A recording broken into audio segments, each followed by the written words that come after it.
E20ला विरोध म्हणजे आपली पुढची पिढी संपवणं. पाशा पटेलांनी इथेनॉल मिश्रित पेट्रोलचं स्वागत केलेलं आहे. E20 विरोधामागे मोठं षडयंत्र आहे असंही पाशा पटेल म्हणाले.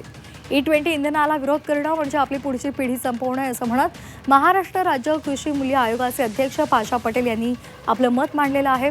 तसंच इथेनॉल मिश्रित पेट्रोलच्या निर्णयाचं त्यांनी जोरदार समर्थन सुद्धा केलंय.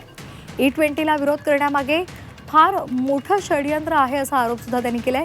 या देशात मागच्या 70 वर्षात इथेनॉल येऊ दिलं नाही, कारण परदेशातून इंधन कोळसा आणताना त्यात पैसे खायला मिळत होते आणि म्हणून या विशिष्ट लॉबीनं इथेनॉलला विरोध केला असाही घणाघात त्यांनी केलाय.